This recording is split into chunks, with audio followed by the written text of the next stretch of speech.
말씀은 출애굽기 4장 19절에서 20절입니다. 여호와께서 미디안에서 모세에게 이르시되 애굽으로 돌아가라. 내 목숨을 노리던 자가 다 죽었느니라. 모세가 그의 아내와 아들들을 나귀에 태우고 애굽으로 돌아가는데 모세가 하나님의 지팡이를 손에 잡았더라. 하나님께서 모세를 그의 거룩으로 초대하셨습니다.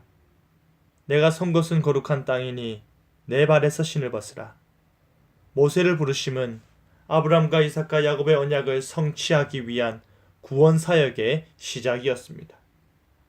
하나님께서는 자신의 이름까지 계시하시며 거듭거듭 내가 반드시 너와 함께 있으리라. 너희가 이 산에서 나를 섬기리라 라고 말씀하시며 모세의 마음을 움직이셨습니다.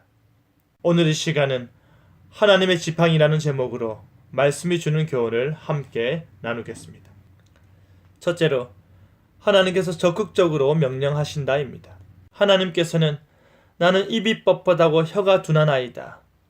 보낼 만한 자를 보내소서라고 하며 이 핑계 저 핑계로 하나님의 부르심을 거절하는 모세에게 애굽으로 돌아가라 라고 강하게 말씀하십니다.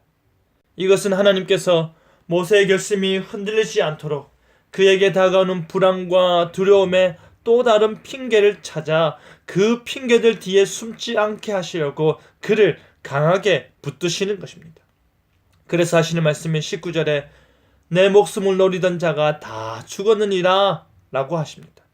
모세를 제거하여 자신들의 절대 권좌를 더욱 확고히 하고자 했던 자들이 사라졌다라는 말은 생명의 위협으로 멀리 도망왔던 모세를 하나님께서 지금 안심시키시고 용기를 북돋아 주고 계신 것입니다.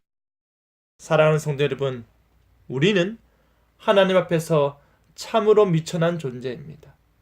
이 세상 누구와 비교를 하여도 하나님 앞에서 우리는 죄인 중에 괴수임에 틀림없습니다. 그래서인지 아무리 하나님께서 우리를 부르시고 우리의 상황을 만드시고 우리의 걸음을 인도하고 계심에도 불구하고 우리는 나는 부족한 존재입니다. 지금은 아닙니다. 다음에 하겠습니다. 할 만한 사람을 사용하소서라고 숱한 핑계거리를 뒤로 숨고자 합니다. 여러분은 지금 어느 핑계 뒤에 숨어 계십니까? 하나님께서 여러분을 통해 돌아가라 라고 명령하시며 그의 일을 하고자 하실 때 여러분은 하나님의 부르심보다 더 크고 위대한 어떤 핑계거리를 대며 모세처럼 미디안 강야에 머물고자 하십니까? 하나님께서는 진정 이 세상 어떤 것보다 더 크고 위대하신 창조주이십니다. 하나님께서 여러분에게 필요한 것을 채우실 것입니다. 하나님의 부르심에 겸손히 순종하시길 바랍니다.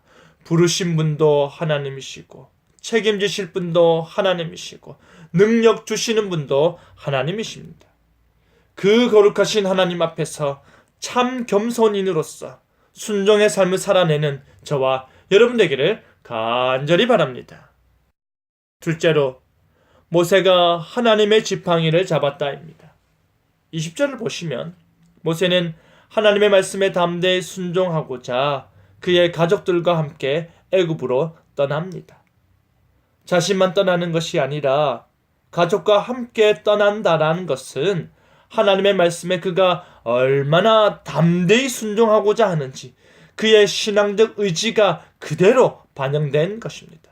생사가 달렸음에도 불구하고 홀로 가지 않고 가족을 데리고 간다라는 것은 진실로 하나님께서 함께 하셔서 반드시 언약을 성취하시고 반드시 구원하여 내실 것을 믿는 것과 동시에 하나님의 은혜와 복에 그의 가족들도 동참시키는 것입니다. 그것이 변화된 모세의 믿음이었습니다. 그런데 이어서 우리의 눈을 의심케 하는 말이 나옵니다. 모세가 하나님의 지팡이를 손에 잡았더라 입니다. 여러분, 지금 모세가 손에 쥐고 있는 이 지팡이는 어떤 지팡이입니까? 이 지팡이는 원래 모세가 양떼를 치던 바로 그 지팡이였고 땅에 던졌을 때의 뱀으로 변했던 바로 그 지팡이였습니다. 그런데 이제는 하나님의 지팡이라 일컫고 있습니다. 지금 모세는 자신이 맞서 싸워야 할 애굽의 왕이 볼 때에는 40년이 넘는 시간 동안 애굽의 왕자의 모습은 온데간데 없고 묵은 때가 진득히 묻어나는 목자의 모습만 보일 것입니다. 그뿐 아니라 모세 역시도 지금까지 늘 익숙하게 양치던 그 지팡이를 의지하고 길을 떠났음에도 불구하고 하나님께서는 그 지팡이를 하나님의 지팡이가 되게 하셨습니다. 하늘을 찔 듯한 바로의 건세도 모세의 허름한 지팡이가 아닌 하나님의 지팡이 앞에 완전히 굴복될 것입니다. 하나님의 지팡이로 말미암아 할 수 있는 것이라고는 울부짖는 것밖에 없었던 이스라엘 민족들도 구원의 역사를 똑똑히 목도하게 되는 것입니다. 사랑하는 성도 여러분, 우리는 볼품없는 존재입니다. 우리는 어제나 오늘이나 내일이나 멀리서 우리의 겉모습만 보아도 우리인지 아닌지 구별할 정도로 뻔한 존재에 불과합니다. 하지만 하나님께서 모세의 지팡이를 하나님의 지팡이가 되게 하셨듯이 우리의 지팡이도 하나님의 능력 있고 권위 있는 지팡이가 되게 하실 것입니다. 물론 바로 같은 이들이 무시할 것입니다. 하지만 그들은 모르는 사실을 우리는 알고 있습니다. 바로 우리의 지팡이는 하나님의 지팡이라는 사실입니다. 우리는 그 지팡이를 들고 하나님의 부르심 안으로 들어가는 것입니다. 그의 부름의 상을 향해 나아가는 것이지요. 그 믿음으로 오늘도 하나님의 부르심에 담대히 나아가는 저와 여러분 되기를 간절히 바랍니다. 아멘.